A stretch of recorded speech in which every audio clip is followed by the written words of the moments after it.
c'était en fait, et c'est toujours, le photographe des 60s, des yéyés. Et on peut dire que dans son objectif, il y en a eu quand même beaucoup qui sont passés. L'aventure a démarré à quel âge, Jean-Louis ?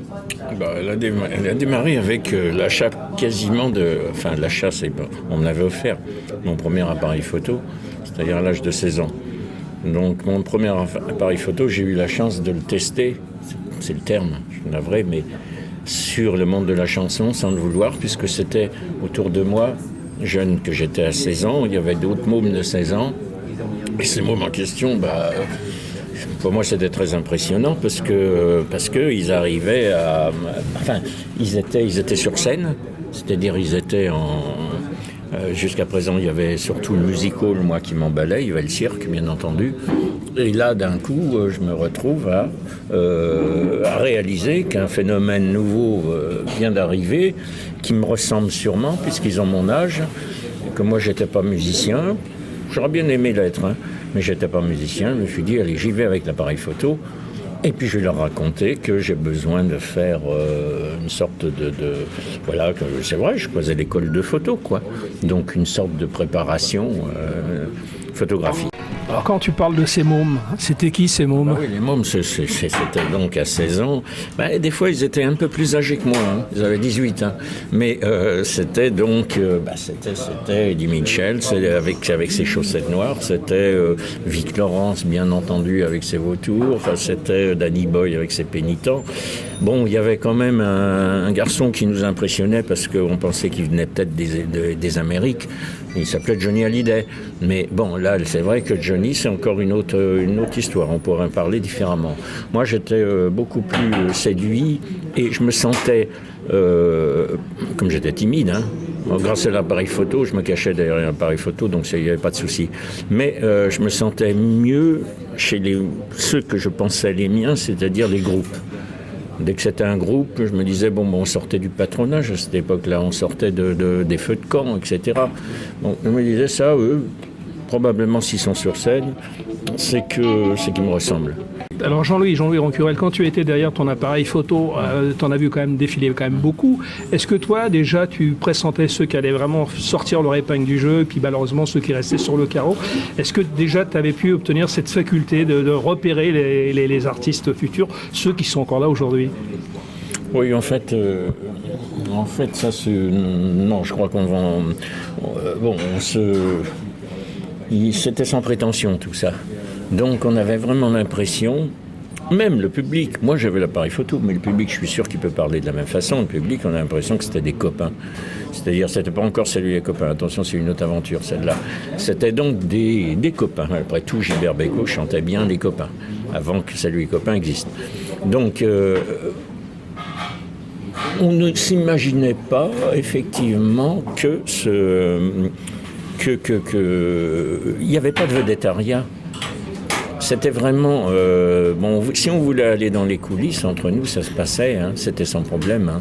Il y avait simplement à être bien élevé, tranquille et pas trop excité.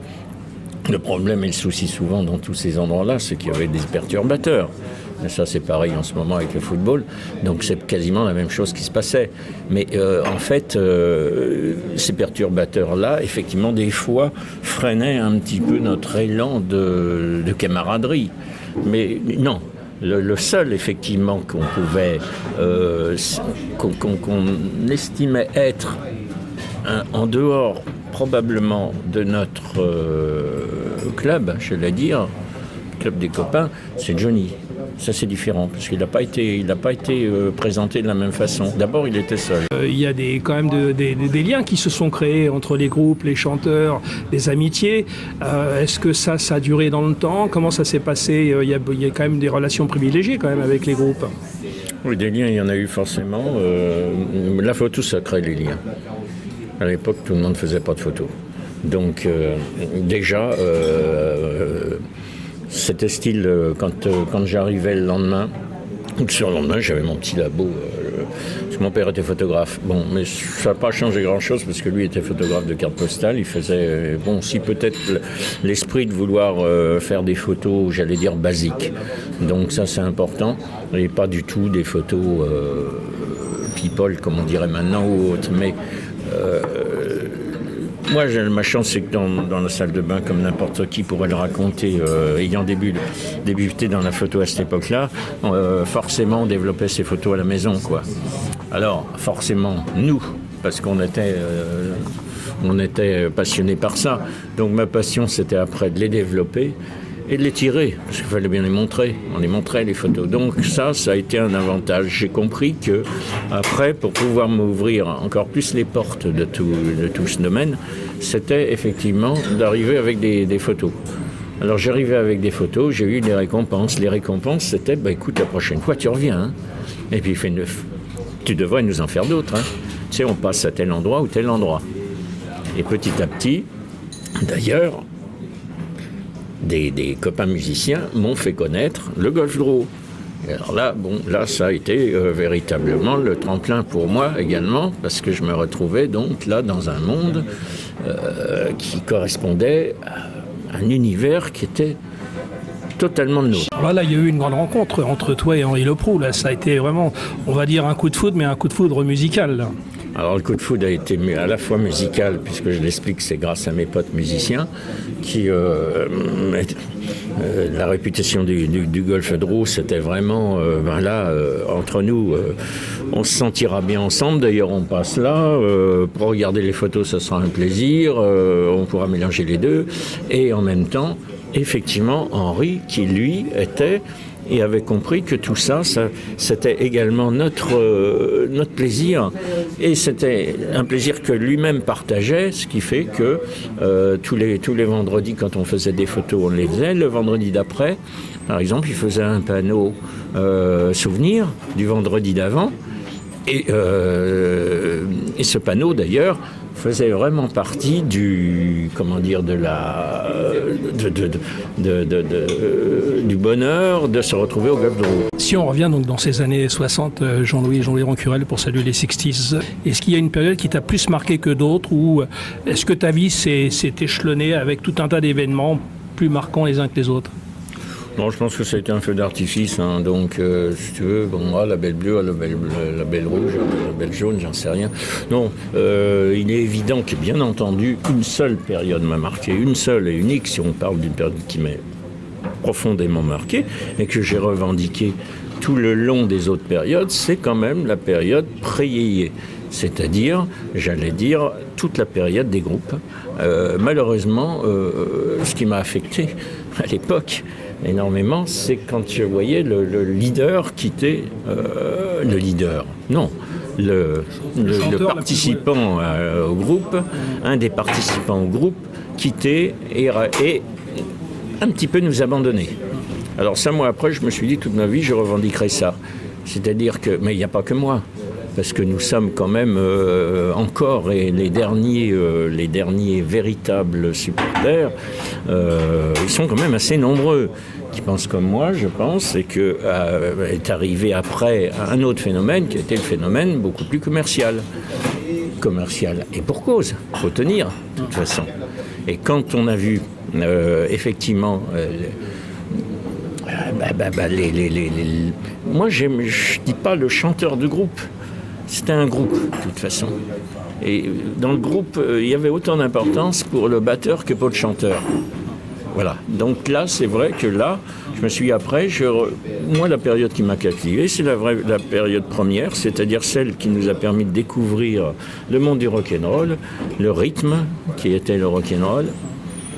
Et j'ai revendiqué ça, et j'ai gardé vraiment ça au fond de moi-même. Alors même dans les années qui ont succédé, j'ai découvert Jimi Hendrix, j'ai découvert tout ce monde-là. Mais c'est vrai que j'avais toujours tendance à comparer aux Chaussettes Noires, aux Vautours, aux Pirates, aux Chats Sauvages.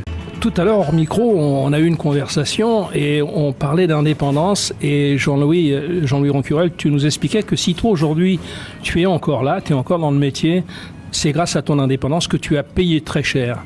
Est-ce que tu peux revenir un petit peu sur ce sujet-là ? Oui, l'indépendance, on la paie cher, mais quel bonus dans la vie. Donc moi, j'ai dit tout ce que j'ai pas eu d'une autre façon, qui serait peut-être, si j'avais eu les pieds sur terre, je l'ai quand même perçu en plaisir. Donc, cette indépendance, oui, bien sûr, je la paie toujours. De toute façon, moi, résistera de toute cette aventure-là que le bonheur d'avoir pu d'abord faire un métier que j'aimais, qui était quand même celui de la photographie, associé au monde de la musique grâce à ce phénomène, j'explique. Mais il est vrai que c'est quand même exceptionnel parce que faut pouvoir traverser toutes ces périodes-là et résister. Jean-Louis Rancurel, il y a aussi un point sur lequel, qui ferait carrément l'objet d'une émission entière. Alors tu vas en parler très très brièvement, mais je pense que ça appellera justement à ce qu'on se rencontre une nouvelle fois pour développer le sujet. C'est discours revue. Discours revue, voilà. Là, tu touches le point sensible. Effectivement, discours revue, c'est quand même... je te parlais des groupes là tout à l'heure, je te parlais de notre âge, de ce qui nous permettait de nous incorporer finalement à ce mouvement qui démarrait, c'est qu'on avait tous le même âge, quelque chose près, 2 années près. Donc, effectivement, il fallait un lien à tout ça. Et ce lien, un jeune, puisque voilà, je me crois encore toujours très jeune, un jeune qui débutait, il s'appelait Jean-Claude Berton, il était à Nancy, lui, tu vois, relativement excentré de la fameuse capitale, et modestement, si tu veux, a créé une revue qui se voulait relater nos moments de plaisir étant ceux dont je t'ai parlé tout à l'heure, se retrouver au sein des groupes, au sein de... Voilà, c'était un grand défenseur, lui, justement, de ce mouvement qui était naissant, c'est-à-dire les Chaussettes Noires, c'est-à-dire Danny Boy et ses pénitents, c'est-à-dire les Vautours. Et on avait enfin, et heureusement, et on attendait, c'était très artisanal, hein, mais il était diffusé quand même, au départ, que sur Nancy, ensuite il a été diffusé par les NMPP, c'est-à-dire une diffusion nationale. On avait un mal fou à trouver le journal, mais quand il sortait, c'était un bonheur. Parce que, si tu veux, ça relatait tout ce qu'on en avait, ce bonheur partagé par la musique. Et également, c'était quand même une sorte voilà, il sentait le mouvement arriver. C'est le premier qui nous a dit un jour, vous verrez, ce groupe avec des cheveux un petit peu quand même un peu sur les yeux, c'est les Beatles, mais vous verrez, un jour ils feront un malheur en France. Bon, c'est vrai que voilà, il était toujours d'avant-garde.